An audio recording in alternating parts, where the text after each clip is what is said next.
So here we have the Kia Optima GT Line S 1.7 CRDI automatic on a 67 plate. I'm going to start off by showing you around the outside of the car, and then we'll hop in and run through a few controls on the inside.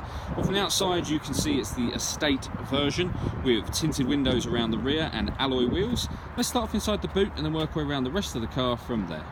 So the tailgate on this car will open electronically. Off of the key here, if you just press and hold that button, you'll see the tailgate will open up.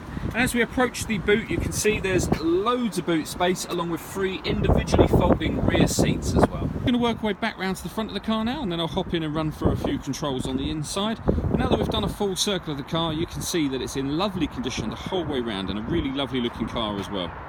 Just briefly before we climb in, I think it's well worth seeing the interior from this exterior point of view. You get full leather seats, as you can see, with this red stitching that matches the red stitching on the steering wheel and the gear lever gaiter. The driver's seat is also fully electrically adjustable with 2 different memory settings. Okay, now that we're inside the car, we're going to start off with the dials. On the left hand side we've got the rev counter, and on the right hand side the speedometer and fuel gauge. In the middle, we've got the trip computer, which displays the total miles on this car of 8,857. And then above that, you've got various menus that you can cycle through. So from audio to settings to driver data. And then when you're in those menus, you can go through specifics, and you can leave it on things like the digital readout for the speedometer, for example, which you see there. All of that is done using these buttons on the right hand side of the steering wheel. So that takes you through the various different menus. Then when you find a menu you want to explore, you use this button up and down to go through those menus. You've also got cruise control for the car just here, and this button here will help the car maintain a distance while cruise control is on between you and the car in front. So it'll actually slow you down and speed you up accordingly. So really clever system. On the left hand side of the steering wheel we've got stereo controls. We've also got the ability to answer and end phone calls, and we've got voice activation for the phone. So if you hit that button, ask it to dial anyone in your contacts list, it will do that for you without you having to take your phone out of your bag or pocket. That is, of course, once you paired the phone, which is done on this central screen over here. So you can see that it says phone there. Hit that, follow the instructions on screen, and you'll be able to pair up your phone from that. Once you've paired up your phone, not only can you make and receive phone calls, but you can stream music wirelessly via Bluetooth audio as well.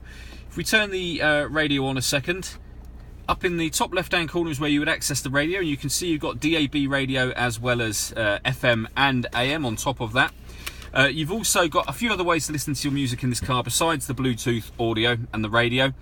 You can connect up an auxiliary device and a USB device as well, so plenty of ways to listen to your music. And one of the cleverest things about what you see on this screen is if I pop the car into reverse, you'll see this car's got a reversing camera and a bird's eye view camera. So that's actually showing us the space that we're currently parked in whilst we do this video. But we've got a few other options. We can hit that button for just a reversing camera, that button, and you can see we've now got the rear sort of passenger side of the car and reversing camera, rear driver side of the car and reversing camera, or the 360 camera. So really clever system. Makes it a very easy car to park. Below that we've got the main controls for the stereo, so that's where you'll turn your volume up. You can select radio and media from there, pair your phone or make phone calls, and instantly access the satellite navigation for this car directly off of a push of that button as well. We then have the dual zone climate control, so you can adjust the temperature independently on either side of the car, and the temperature is shown in the top corners of the screen, as well as the fan speed, up and down, which is with those buttons just there. That button will turn the air conditioning off or back on again, or you can hit auto and the car will maintain the temperatures you've asked for, as you can see there, by taking control of the fan speed itself. And to override it, just readjust the fan speed accordingly.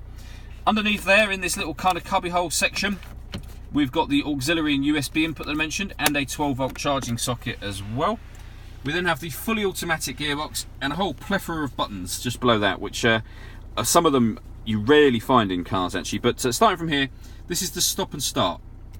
So if the car's designed to cut out in traffic to save you fuel. If you don't want it to do that, hit that button, it will turn that system off. Driver mode will change the gearbox setup from eco to sport or put it in normal. That is a heated front steering wheel, which you started finding a few more cars now. But what is a real rarity is this. So it's got a heated driver and passenger seat. That's not too unusual. But it's also got an air-conditioned passenger and driver seat, which is slightly more unusual and fantastic. It works really well.